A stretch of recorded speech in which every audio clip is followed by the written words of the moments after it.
Welcome to Chapter 19, Section 2, Physics. This section is about resistance. Viva la resistance. Resistance is the opposition to the flow of the current in a conductor. It differs depending on the properties of the conductor. You can kind of think of this as like friction when we were talking about kinetic energy and motion. It resists the flow, therefore the name resistance. Resistance is calculated by finding the potential difference divided by the current.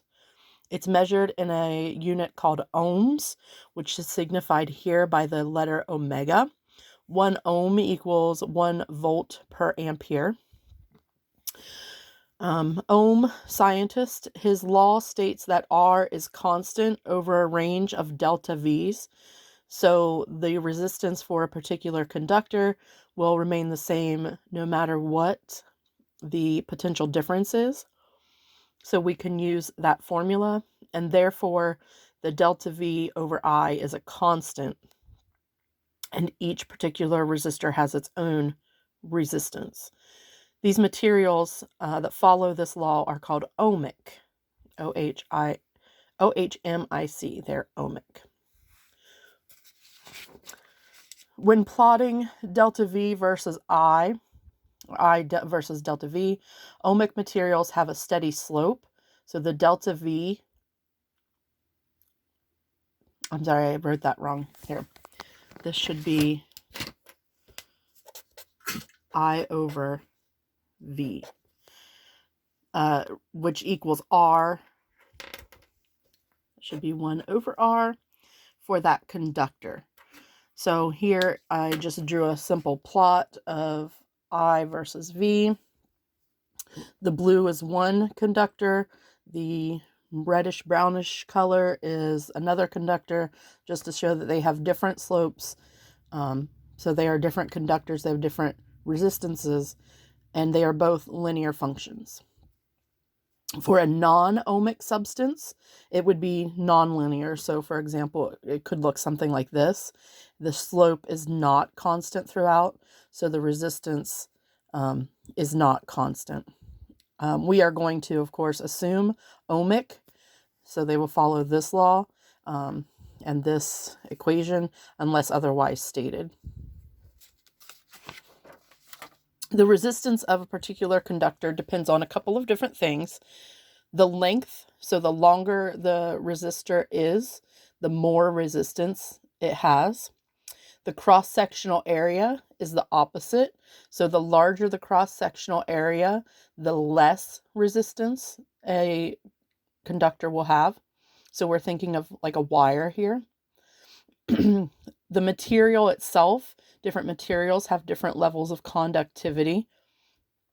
Copper is one of the most conductive substances we know, while aluminum is conductive, but it has more resistance. That's why we don't have as many aluminum wires as we do copper wires. And temperature can affect resistivity as well. The lower the temperature, the less resistance there tends to be. And all of these cause, all of the conditions under more resistance cause more collisions. Remember, we talked in the last video about how the particles, electrons or the charged particles will bounce and collide with the atoms, and that increases temperature. So the more collisions there are, the more resistance. If you think about it, if you need to run to the restroom and you're going in between classes, the halls are pretty crowded and you're going to have to bounce. There's a lot of resistance between you and that bathroom. But if you go in the middle of class, there shouldn't be hardly any resistance because there won't be very many collisions. So the longer you have to run, the more resistance there would be. The narrower the hallway, the more resistance there would be. Think about the hallway down by Mrs. Badier's room, where it's really narrow and there are freshman lockers. There's definitely more resistance in moving through that hallway than there is up here by my room with or any of the career tech with the very, very wide hallways. The materials, it has to do with the freedom of those valence electrons, how easily they can flow from one atom to another, and temperature. If everyone in that hallway, even if it's very crowded, is standing still, so it's a very low temperature, they have a low kinetic energy, which means very low velocities, it's a lot easier to run through and zigzag through than if they have a higher temperature, which means they're all moving around. You're going to have more collisions among the atoms themselves, so therefore you will also have more collisions among the charge carriers. With electricity, we're of course talking about electrons. So resistance really depends on the number of collisions. The less or the fewer number of collisions, the less resistance there is. Resistors can be used in circuits in your computers and your iPhones. Resistors are used to control the amount of current because the potential difference can't always change. Obviously, one way to change current, we learned in the last section, is to change the potential difference. However, when we get energy from the grid, from the power companies, and even from a steady state battery, you can't change that potential difference. So you have to use resistors in order to reduce the current, because obviously there are appliances that if they get too much current, they will malfunction. Think about a light bulb that burns out. So we want to regulate that with the use of resistors. So if the delta V is constant, then as R increases, so as the resistance increases, the current decreases. The more resistance there is to movement, the less movement there is. So delta V, when it's constant, then delta V equals IR, the current times the resistance, and that means they are inversely proportional to one another. As one goes up, the other must go down. You can think of this as factoring. For example, 12, 2 times 6 will give us 12, but if we increase the 2 to a 3, then the 6 has to decrease to a 4 to end up with the same end result of 12. Another type of resistors that are non-ohmic are diodes.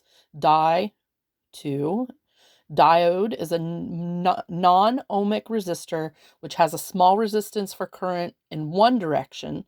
So if the current is flowing through in one direction, it will be a low resistance, but a very high resistance if it flows in the other direction. So if I just draw a diode here, they a lot of times look like this. And they will have bands on them, colored bands that will tell you what kind of resistor they are. So if you've spent any time, for example, in Mr. Robbins's classes, you've probably seen resistors. If you've ever taken apart anything electronic, looked at the motherboard of a computer, you'll see these. So this means that if the electricity is flowing this direction, it might be a very large R, whereas if the electricity current were reversed and it was flowing in the opposite direction, then we would see a smaller resistance. So because it is non-ohmic, the resistance isn't constant within here. It is steady. Every time a current runs through, you get the same resistance, but it's different flowing from one direction and the other.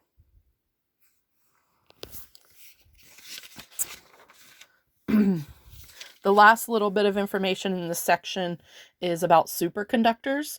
They have no resistance below a critical temperature, and that critical temperature is unique for each superconductor, kind of like density is unique for each different element in each substance. So is the critical temperature. Aluminum, tin, lead, zinc, mercury, and several compounds have been discovered to be superconductors. Interestingly enough, copper, silver, and gold, which are 3 of the most conductive elements, are not superconductors. They do not reach a zero resistance, no matter how cool they get. So one of the problems that happens with superconductors is they have to function at a very, very cold temperature. So we're talking about in the low kelvins. More recently, superconductors have been found with critical temperatures. It was exciting when we found one that was around 30 to 40 Kelvin. So we're getting close to absolute zero. That's the temperature, remember, at which all motion stops. So there is very little resistance. The electrons can move because the atoms are barely moving at all. And then even in more recent years, we have found some that operate as high as 150K. So we're still talking 150 degrees below, like negative 150 degrees Celsius. So it's very cold. But still, this is exciting because if they exist at this, they may be able to exist at a higher temperature. So they're hard to actually use superconductors, because they have to be kept at a very low temperature. Levitation of magnets is possible. There's a picture in your book that shows a magnet being levitated. This is the Meissner effect. This results when anytime there's electric current, an electric field is generated. The magnetic and electric fields interact and allow levitation. They've used this for like levitated trains, but it's still very difficult to use again because of the restrictions of that low temperature.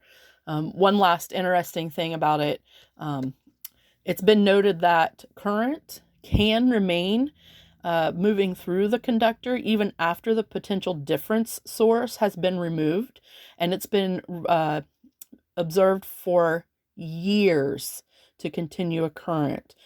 So that's another interesting aspect of superconductors.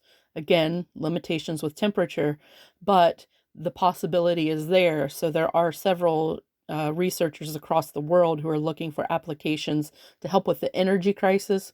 If we could create a current with without burning fossil fuels, then that would be something that would definitely help the environment. So that is the end of the notes for this section. Go ahead and do the practice problems on 19B. They use the resistance equals delta V over I, and then the section review for 19.2, and I will post those answers on a separate document. Take care.